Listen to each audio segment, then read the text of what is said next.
Hi everyone, my name is Steph, this is the Novelty Corner and welcome back to my channel. Today I have a Books Beside My Bed video for you where I wrap up the last 7 days worth of reading, although the timeline for this week is a little bit odd because I'm actually filming this 2 days earlier, so really we're talking about 5 days worth of reading because I need to film this and edit this and get it uploaded and scheduled because it will be going live as I'm traveling back home. So I'm feeling a little bit like a chaos demon and hopefully this is going to go according to plan. So this is my reading week from the 16th until the 19th of April. I am talking about 7 books in this video. There was Breaking All the Rules by Amy Andrews. This is her most recent traditionally published romance. Amy Andrews is an Australian author and I borrowed out the audiobook for this one from Libby from my local library system. This is a small town age gap older woman romance with an absolute cinnamon roll of a hero, and it's about Bea, who is 35 and has been living in LA and has been steadily working her way up in her career. I think she works in PR, and she gets passed over for this promotion in favor of someone who has less experience but is a straight white guy. And she has enough. She leaves, she quits, and she moves to this small town in Colorado, intent on holing up in this place that she's rented and doing nothing but eating the foods that she wants to eat because she's always had to be on the LA diet, watching supernatural episodes and basically sleeping to whenever she wants and just living her best hermit life self, because I can relate. But then she ventures out for pie one day and the town is very curious about her because they know that she's moved in but they haven't seen her, and when she goes out she is not looking her finest because she's basically been holed up in her apartment for however long. But she goes out for pie and she ends up meeting one of the local police officers, Austin, who is both amused and intrigued by her. And they become friends and he offers to help her with this sort of bucket list thing that she's got going on because she has decided she wants to live life to the fullest and she wants to try things that she hasn't tried before. And he is more than willing to help her out with that. He is also very attracted to her and he makes no secret of it, but she's a little bit wary about the age gap between them. He's 25 and she's 35. But they give it a go, and the conflict comes in the form of, as she's pursuing a new career for herself, one that gives her more flexible hours and allows her to do more creative things that she is interested in, she ends up sort of getting sucked back into the corporate world back in LA, and they have to navigate that situation. And she has to decide whether she's willing to give up this blossoming love that she has for Austin for this career. The thing that I loved about this book is no one in this town bats an eyelid at the fact that there is an age gap, so that is a non-issue, which is the best, because oftentimes in an age gap romance with an older woman, that forms part of the problem, and it's not. Austin's family love her and love having her around and make her feel really welcome, and I deeply appreciated that. I also read Echoes of You by Cowles. This is the second book in her newest series, and I received this as a review copy.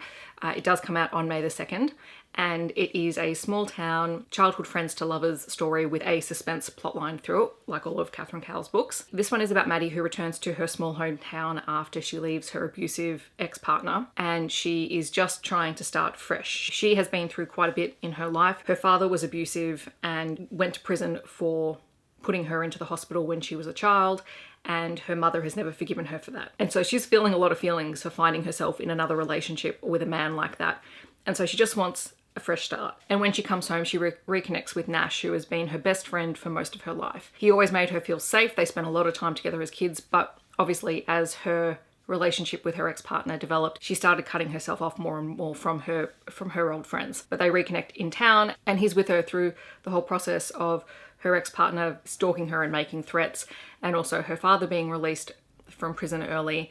And along the way, the two of them eventually have to admit that they have feelings for each other that go beyond just friends. Cowles is very consistent in her writing style. It makes it very easy to read, very easy to want to continue knowing more about these characters. Obviously, we're following another family of siblings and their partners in this series, and it was just a really enjoyable small town suspense read. And I'm looking forward to what happens next with all of these characters. Then I read Without You by Marley Valentine. This is an contemporary romance, and this one was unexpectedly emotional and hard-hitting. And I have read Ache by Marley Valentine, but I think I liked this one a little bit more. It's about Deacon, whose brother has died after a long-standing illness. His brother had leukemia for most of his life. And we start after the funeral, and Deacon is leaving town, going back to his life, and on the way out of town he happens to stop past his brother's boyfriend's place and finds him in a really bad way and just sort of offers some comfort. And then we jump forward a year, and Deacon has been guilt-tripped by his mother to come back home for the 1-year anniversary of his brother's death. And Deacon has a really tumultuous relationship with his family. His mother is very emotionally manipulative of him, and they do not have a good relationship. And Deacon just doesn't feel like he belongs to the family. His brother was everyone's son, and he just feels like he's on the outer. But when he comes back, he reconnects with Justin, who was his brother's boyfriend. And despite the fact that they've never really gotten along in the past, they start this tentative friendship and connection, and they're just drawn to one another. And it's their relationship. They end up falling in love, which is emotional because they both have ties to Deacon's brother. And there's a lot of guilt around that. But there's also sort of this exploration of the fact that Justin was with Deacon's brother for most of the time that he was sick. And so while Justin loved and adored Rath, that's not an issue. It's the kind of love that was born of being around someone for such a long period of time and wanting to support them through the worst time of their life. And Justin is finally able to move on from that and really support Deacon as Deacon deals with his family, and sort of the idea that Deacon is allowed to want things for himself. So it was a really interesting read, and I wasn't sure how I was going to feel about it, but I actually really enjoyed it. Obvious content warnings in this one for death of a loved one, emotional manipulation by a parent, lots of things to do with grief and loss are explored in here. Then I read Icebreaker by Hannah Grace. I buddy read this with Izzy, and I think most of our conversations revolved around one of the characters who we absolutely loathe. Like every message is like, oh my God, I can't stand this character. So this is a college sports romance. It is about Stacey and Nate. Stacey is on the figure skating team, Nate is on the ice hockey team. When the hockey rink is unfortunately damaged for reasons, the hockey team and the figure skating team have to share an ice rink, which upsets everyone, particularly Stacey, who likes her routine and likes everything to go a particular way. She has dreams of going to the Olympics. She's a perfectionist. She wants to succeed, and she's working with her figure skating partner to try and make that happen. And she doesn't love that Nate and his team have come in and upset the routine that she has in place. Nate is immediately intrigued by Stacey, and the two have this great banter. She's determined not to be charmed by Nate, who is just an absolute cinnamon roll of a hero. Like, he's actually delightful. But what frustrates her is Nate is such a nice guy that he will lie to protect the people that he loves, and she can't stand that. So the major conflict in this book is that essentially Stacey's figure skating partner is an absolutely trash human who I have never felt so violently opposed to a character in my life, I don't think. I can't remember another character who I've just reacted to so badly as I did with Aaron. He's incredibly manipulative of her in terms of her developing relationships outside of their own. He gaslights her a ton, he trash talks her and slut shames her a lot. Viscerally, I just wanted to hurt him. Maybe it's because I know people like him exist. The good thing is though, Nate is incredibly supportive. Stacey has a huge group of really supportive friends, particularly the hockey players. She ends up staying at Nate's place with him and his friends because they want to see that she's happy and safe. And like, they all care for her and look out for her. Like, that friendship group stuff is great and is in sharp contrast to her relationship with Aaron. The other thing is there's a lot of comments on Stacey's weight and the fact that Aaron has put them on a meal plan, but as Nate points out, because Nate is doing sports medicine, you know, the meal plan isn't good for her, and she's actually under eating a lot. And so she has this pattern of disordered eating and a really rough relationship with food as a result. And none of that is sort of pre-warned in the book, which is not a trigger for me, but I know a lot of people who that would concern. And I feel like that's something that also needed to just be put out there, because part of the book is her healing her relationship with food with the support of her friends, which is great. Like, that part I absolutely loved. So yeah, I think I said it's college sports romance, cinnamon roll hero with an absolute dirty mouth. There is anxiety and therapy representation in the book. There is migraine representation in the book. There is a lot of praise kink in here. There are a few moments where I sat there and went, why would you make that decision? But yes, anyway, it was a surprisingly easy read. Like, as Izzy and I were talking about it, this is a book that feels like it should be a KU book for what it is. Like, I'm surprised that it got picked up and well, I'm not surprised it got picked up and traditionally published, because it's sort of what the market is going for now. But it does read like a book that you would normally just pick up on KU. The one thing I would say about it though is this is over 400 pages long. It probably could have been 50 pages shorter, maybe even a little bit more than that, in terms of how things are drawn out. And while we see them participating in their respective sports, there's not a huge amount of time that we see them literally on the ice. So there's that. And I just realized one of the major plot points that I totally forgot to mention, and this comes back to the fact that we don't see them actually on the ice very much at all in this book, is the fact that At one point, because Nate is trying to protect his team, he admits to doing something that he didn't do. And he ends up basically being banned from playing hockey. And so he ultimately ends up working with Stacey as she's training because her figure skating partner Aaron is injured. And he offers to step in so that she can continue to train. And I liked those scenes. We got a couple of them, but I would have liked to have seen more of that because that was supposed to be the premise of the book. And the fact that I completely forgot about it until the end of my review tells me that it's not a significant part of the story. Anyway, so I enjoyed it, but there are also some things that I think could possibly be improved.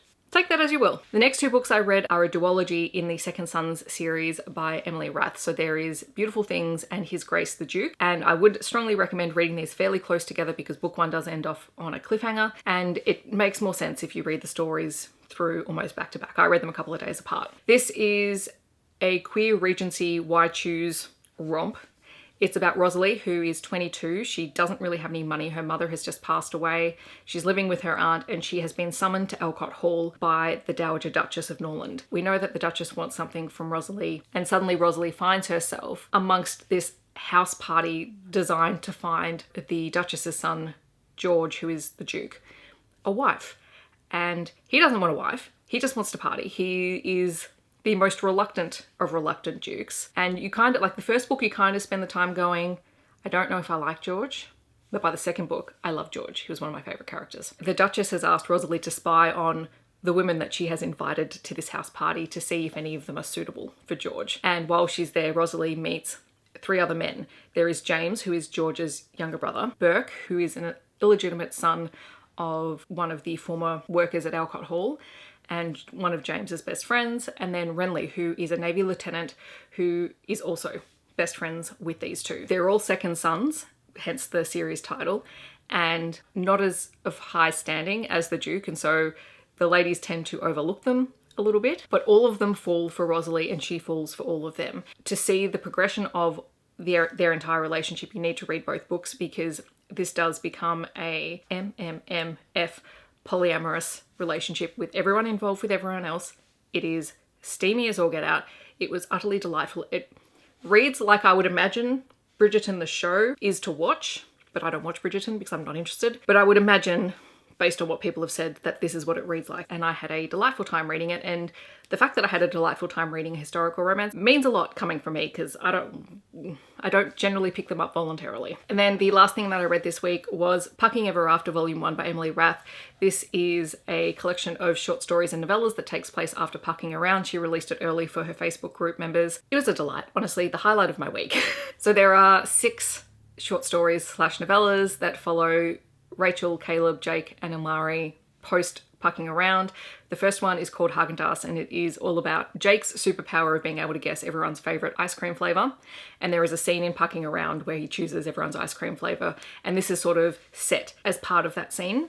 So it's like a bonus extended scene from the book. There is also Emergency Contact, which is from Rachel's point of view, and this is when all 4 of them are discussing who they put down as their emergency contact.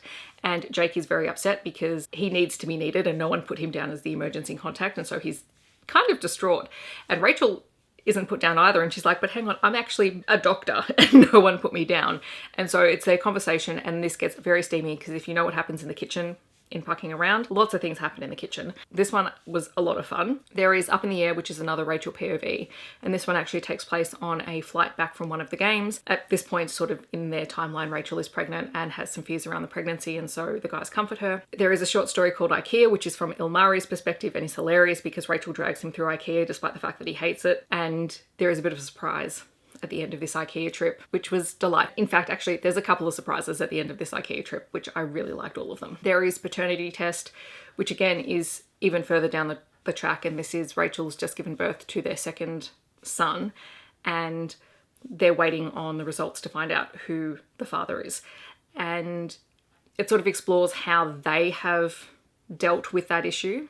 And interestingly enough, it's the guys that came up with the solution. They wanted to know who the father was, mostly to protect the rights of everyone because obviously they can't all be married officially to one another. It's not legal. It's all very amicable and very sweet. And the last one is called King of the Ice. It's really about Kay proving to Jake that he's still the king of the ice after a game. And this one was probably the hottest little novella short story in the book. It's also the longest one. What I really loved about this, because sometimes, you know, post bonus content novella stuff, you can take or leave it because a lot of it tends to be babies, family, etc., which is not always my favorite kind of thing to read. But what I liked about all of these stories is, one, it showed that Ilmari has become more comfortable around Caleb and Jake, and we see the relationship development between the three guys, because we know they all adore Rachel, and in Pucking Around, they're all happy to share Rachel, and like there's no issue there, but we see that how comfortable he's become around them and their closeness and their bond and the way they've all got feelings for one another. And I loved seeing that development, because if we're going to have a polyamorous relationship, we want to see how everyone's involved. I loved seeing all the boys being adorable as dads, like they just love it, and it was very sweet and heartwarming. There's also scenes that relate to Ilmari's retirement from hockey, which was always going to be a reality, as well as Jake becoming captain and how he steps up for his team. And we also get to meet new teammates, because there are going to be at least another 4 books in the series. Pucking Wild is the next one, and then there's another 3 after that, all with various couplings, and I cannot wait. Like, I'm so excited. So that is my wrap up for this week. In the comments, I'd love to know if you have read any of these books, or if you are planning on picking any of them up. Feel free to chat to me about them down below. Otherwise, feel free to share anything you've been reading. If you want to let me know that you're here but you don't want to leave a comment, feel free to leave an ice cube emoji down below. Otherwise, I hope that wherever you're in the world, you're staying safe and healthy, and I will see you in my next video. Thanks so much for watching. Bye, everyone.